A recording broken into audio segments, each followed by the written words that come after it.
Joseph Stiglitz is a world-renowned economist and thinker who was awarded the Nobel Prize in Economic Sciences in 2001. I met him in Tbilisi, the capital of Georgia, in June 2025 during the inspiring Zeg Festival in which we both participated. In this podcast episode, we spoke about his latest book, The Road to Freedom, published last year, and about how flawed ideas of freedom can ultimately undermine freedom itself. I also asked him what the world can do to stop Russia's brutal invasion of Ukraine.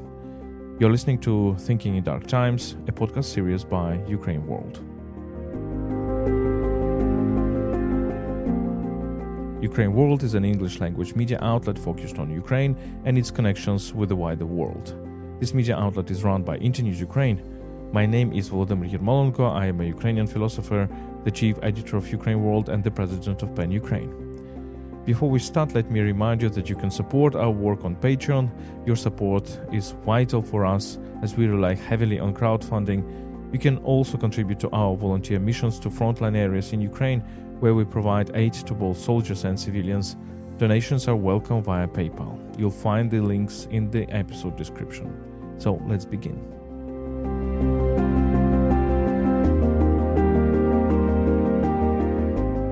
Joseph Stiglitz, welcome to this podcast. Nice to be here.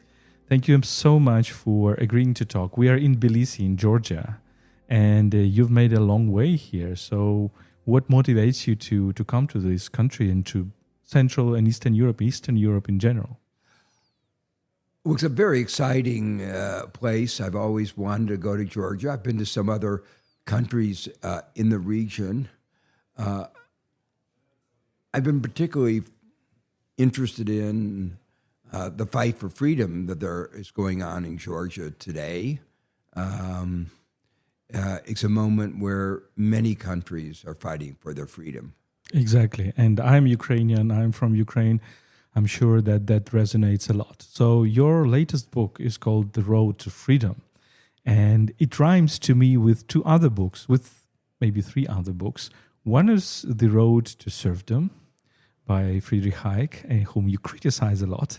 Another is The Road to Unfreedom by Timothy Snyder, and his latest book, Unfreedom. And for our listeners, you have a lot of conversations, about three conversations with Tim Snyder on this podcast.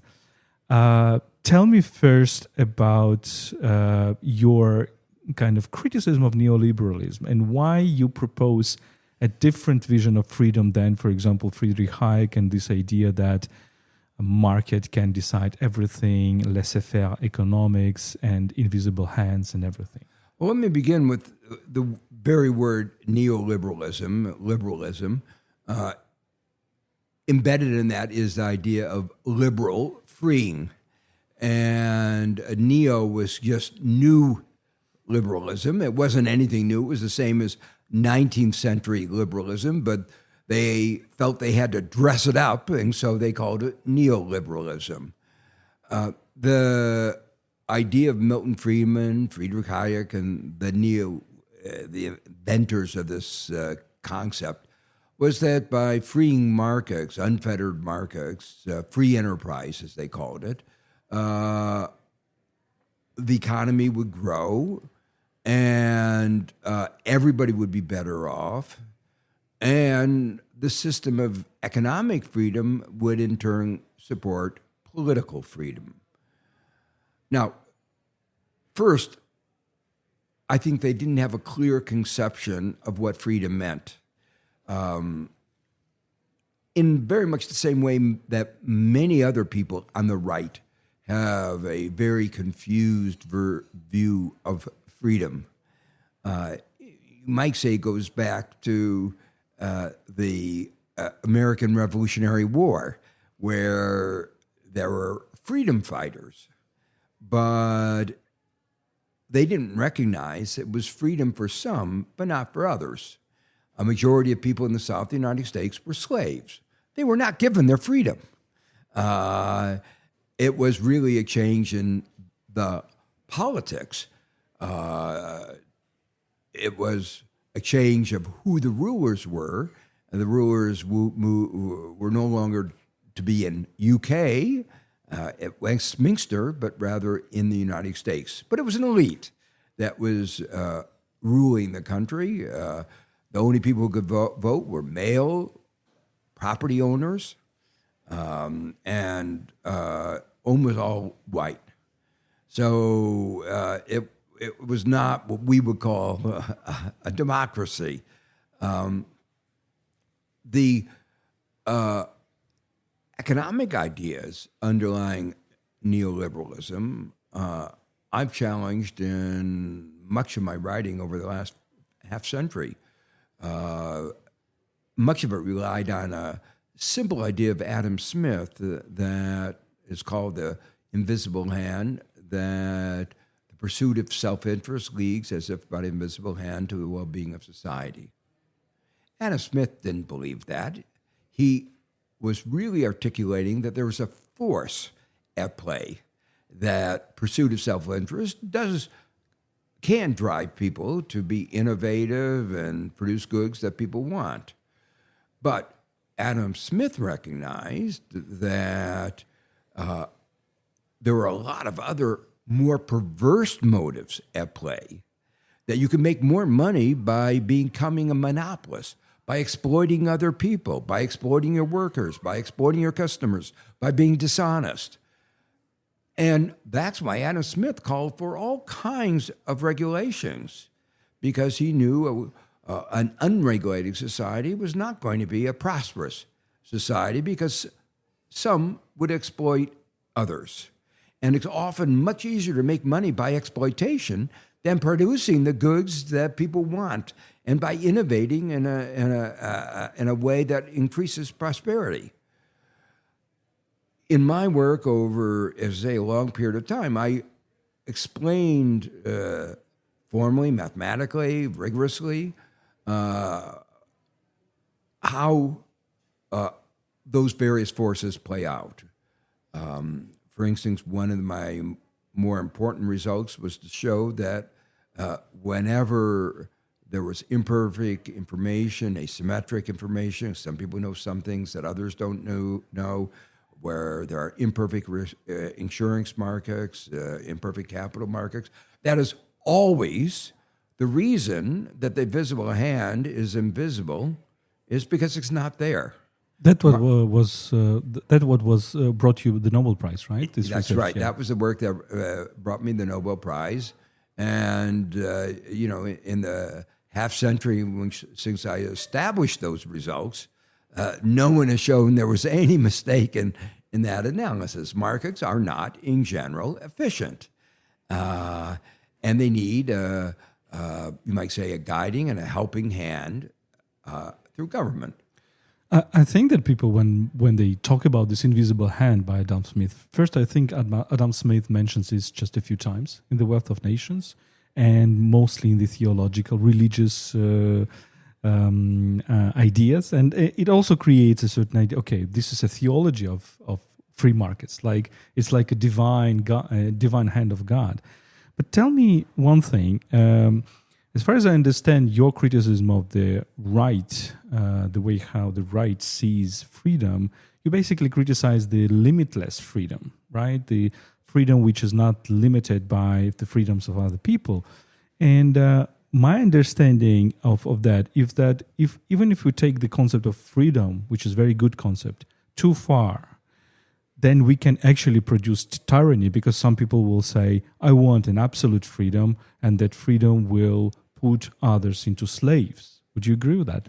Well, that's one of the main themes of my book, The Road to Freedom, main criticism of the idea of unfettered or absolute rights, freedoms, is that in our integrated society, one person's freedom takes away that of others. To use Timothy Snyder's, it's another person's unfreedom.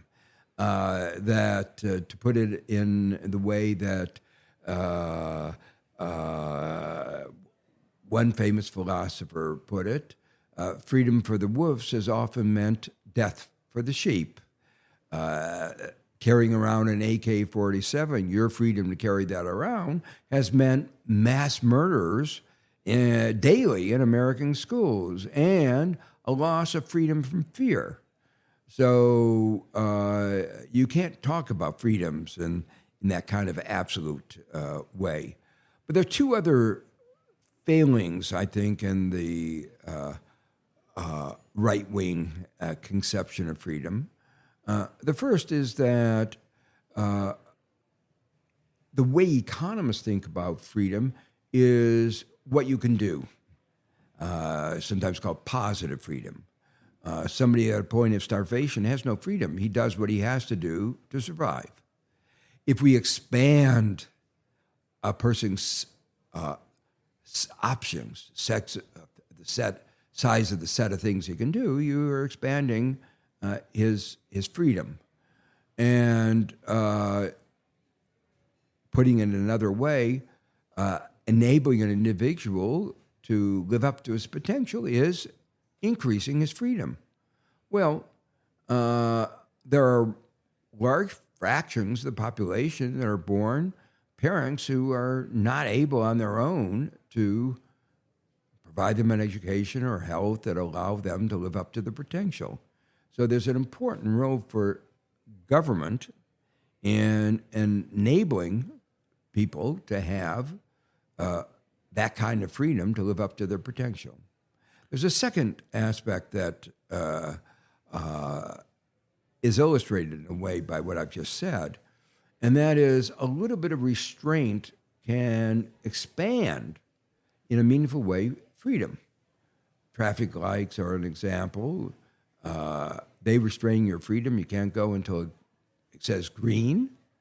But if you didn't have them, you'd have gridlock. Nobody would have the freedom of movement. So a stoplight, while it restricts your behavior, expands your behavior. The example I gave before of government giving you resources to live up to your potential, well, those resources have to come from somewhere, and that's why we have taxation. That's a restriction, but it's a restriction that is freeing. Example that was so clear in 2020. We lost our freedom because of COVID-19. We couldn't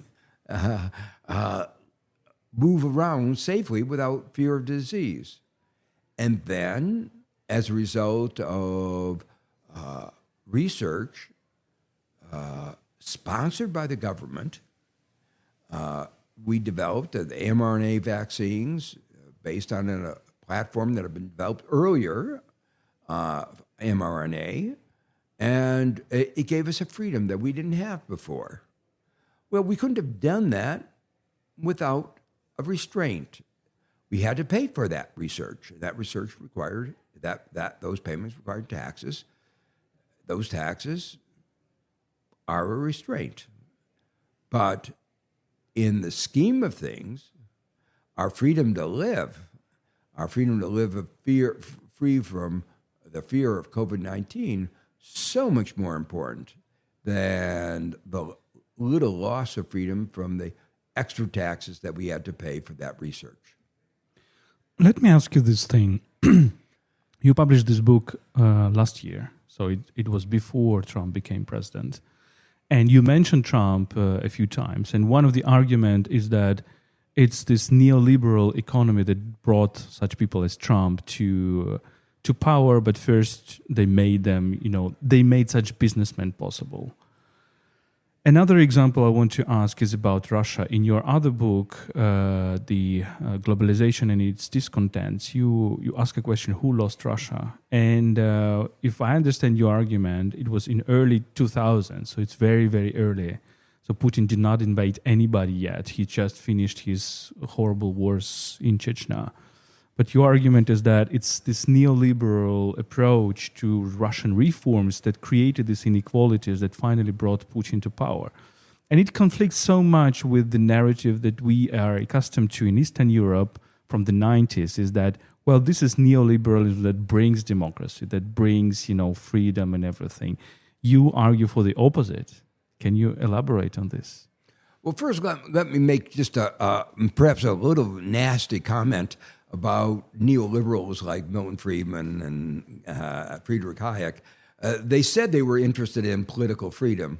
But look what they did. Milton Friedman went down to Chile right after Pinochet had unseated a democratically elected government, killed tens of thousands of people, had no qualms becoming an advisor to Pinochet and using the power of the dictatorship to force on the Chilean people his crazy ideas that led eventually, not too many years later, into Chile's deep recession that it took decades to dig itself out of, the financial debt that it got.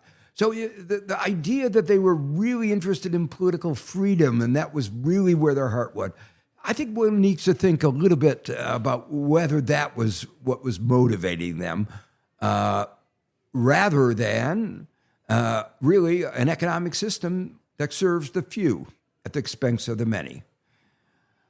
The set of ideas of neoliberalism manifested itself in development and in the transition from communism to a market economy. And the ideology was that privatization, deregulation would lead to unprecedented prosperity. I was chief economist of the World Bank at the late 90s. We looked at the data that was coming in and we said, this idea is a failure. GDP wasn't going up. You know, if what neoliberalism had said was right, the rapid privatization and deregulation and all that would have led to economic prosperity.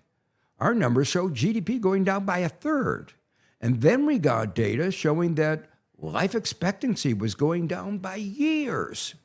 It was the most rapid decline in life expectancy outside of a pandemic that had been seen. So clearly, neoliberalism had just the opposite consequences. Growth was not achieved, and all the wealth of that rich country with all the resources, all Russia's wealth, could have been the basis of prosperity shared among the 150 million Russians. But it went to very, very few. And the result was unprecedented inequality. The growth of inequality was enormous, even if the growth of the economy was negative. And I think that sowed the seeds for undermining democracy. It wasn't the only thing. We didn't, the West didn't support a broad set of institutions. It made some wrong bets on Yeltsin in Russia of who the political leaders would be. It didn't support a more diversified democracy. So I don't want to blame neoliberalism alone for the failures, but clearly the economic failures associated with neoliberalism were very played a very important role in the rise of Putin. What to do with Russia today? Because we are in Georgia right now. I'm a Ukrainian philosopher, and there is a debate in Ukraine that, look, the West is not strong enough with regard to sanctions. We just published an article about on UkraineWorld, the website that I lead, about Russian shadow fleet, how Russia continues to export its oil despite the sanctions. And there are hundreds and hundreds of ships that go primarily in the Baltic Sea, that go unchecked, and some governments seem to be very blind about it, even the governments who are partners of Ukraine, some European governments. But some others are saying, look, the economics has shifted already, so the West doesn't have a clear primary role in the world economy. And Russia will always find an alternative in China, in India, in the Gulf, in other economies. And the West is just cannot impose sanctions that will limit Russian resources, that will stop the war. What is your idea about this? Well, first, there are some things that Europe can do now. It can take those Russian assets, central bank assets, some hundreds of billions of dollars, euros, that are frozen, and give them to Ukraine. Give them to Ukraine for fighting the war, and after the war for reconstruction. Some people will say it will create a crisis of the capital. You don't believe that? No. I've written extensively, analyzed this question. I feel very confident that it would not have any negative effects either on the global economy or on what is called the rule of law. Some European legal scholars suggest the other way, but I think they're wrong. In particular, I find it outrageous that Russia would break the international rule of law, invading another country, an independent member of the United Nations, and then say it's a violation of the rule of law to take the assets that we have stored in your country. Meanwhile, they are seizing the assets of Western companies in Russia. This is like a triple standard. I think it's totally unjustifiable. And that would be a good beginning. It would give Ukraine a couple $100 billion. That would make a big difference in being able to hold the line. The Russian economy is beginning to suffer. It is not in the same place it was 2 years ago. The second thing is, yes, you have to recognize that sanctions against an internationally traded commodity like oil are of only limited effectiveness if there's not international agreement. And so long as you have major countries like China and India not subscribing to those sanctions, they will not be fully effective. Now, there are a couple mechanisms that can be brought to play. One of them is what the West has finally gotten around to doing, which is making it very costly to engage in that kind of shipping, making them have their own insurance, not go in Western ships. And that means in the end, getting a much lower price for their oil. Ironically, in the beginning, Europe and the United States, I think because they didn't do the careful economic analysis, if they had asked a good economist, they would have been advised. They actually helped Russia because they were unable to reduce significantly the flow of oil, but the fear of the reduction of the flow of oil and gas led to much higher prices. So they reduced the quantity much less than they increased the price, and Russia made more money as a result of the sanctions. So that was a clear mistake, which they have begun to correct. The second thing to do, which is bolder than I see Europe acting and U.S. Acting today, is sanctions on those who don't pay attention to the sanctions, secondary sanctions. That would be a big step, but it might be a step necessary if the war drags on. But there's another side of the sanctions that I think needs to be emphasized, and that is sanctions on the sale of things to Russia that would in any way enhance its war effort, directly or indirectly, a boycott.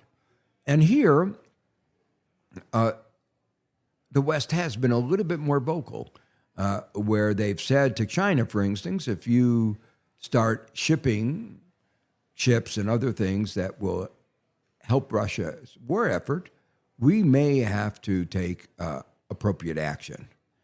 So I think those probably need to be tightened, but those sanctions can be effective. When you look at the world today, you wrote a book, Road to Freedom, and basically you argue that freedom demands more regulation, that the rules help us basically to navigate this very complicated space. Like your traffic light example is very simple, but basically you describe the world where regulation is good for freedom. But what I see is two things. I see the rise of authoritarian capitalism, and I think this is the way how authoritarian regimes are beating the democratic regimes right now, because one of the promises of the democracy worldwide was that, okay, democracy comes with capitalism, capitalism comes with democracy. Now we understand that this is not the case, but the message was also democracy will help you be more wealthy to the citizens. And now the authoritarians are saying, no, we can do you wealthy. We can do it better than all these democracies. And I'm afraid that this appeal of the authoritarian politics that gives welfare to citizens, and we see that in Georgia where we are right now, we see that in India, we see that, of course, in China, we see that in Russia, is getting stronger and stronger. And the response to that is saying, okay, but let's limit the regulation in the EU, in America, because the regulation, makes us less adaptive, less maneuverable, and etc. And it's libertarianism or neoliberalism, which can be a response to this authoritarian capitalism. What is your response to that? Yeah, I think that reasoning is flawed. The basic thing is that good regulation and public investments actually can encourage good innovation. We don't want innovation for itself. We can have innovation in how to become a better exploiter. Some of our tech companies have done wonderful innovation of that kind. How we can manipulate, how we can get engagement through enragement. But that's not the kind of innovation that makes for a prosperous, healthy, happy society. So a society where we direct the attention of innovators to those areas where social returns are the highest are likely to be the societies where there will be the greatest shared prosperity. One of the ironies in the U.S. is that we have these enormous body of people, skills, research skills. And for years, they were devoting their attention to a single task, making a better advertising engine for Facebook and Google. Now, is that the most important problem facing our country? When life expectancy is going down, we're facing climate change, environmental disasters of one kind or another. No. So this unfettered capitalism leads to the wrong kind of innovation that can actually put at risk our society. Whereas guided with the right regulation, where we recognize certain risks, pollution, climate change, market power, are more likely to get us to prosperity. Well, I would talk more and more with you because it's very interesting. But unfortunately, I need to let you go because you have a next panel. Joseph Stiglitz, thank you so much for this conversation. Thank you.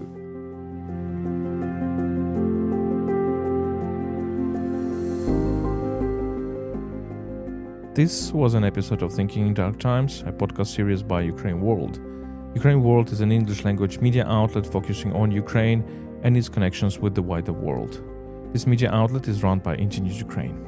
My name is Volodymyr Yermolenko. I am a Ukrainian philosopher, the chief editor of UkraineWorld and the president of PEN Ukraine. My guest today was Joseph Stiglitz, a world-renowned economist and thinker who was awarded the Nobel Prize in Economic Sciences in 2001. I met him in Tbilisi, the capital of Georgia, in June 2025 during the inspiring Zeg Festival. Let me remind you that you can support our work on Patreon. Your support is vital as we rely heavily on crowdfunding. You can also contribute to our volunteer missions to frontline areas in Ukraine, where we provide aid to both soldiers and civilians. Donations are welcome via PayPal. You'll find the links in the episode description. Thank you for listening. Stay with us and stand with Ukraine.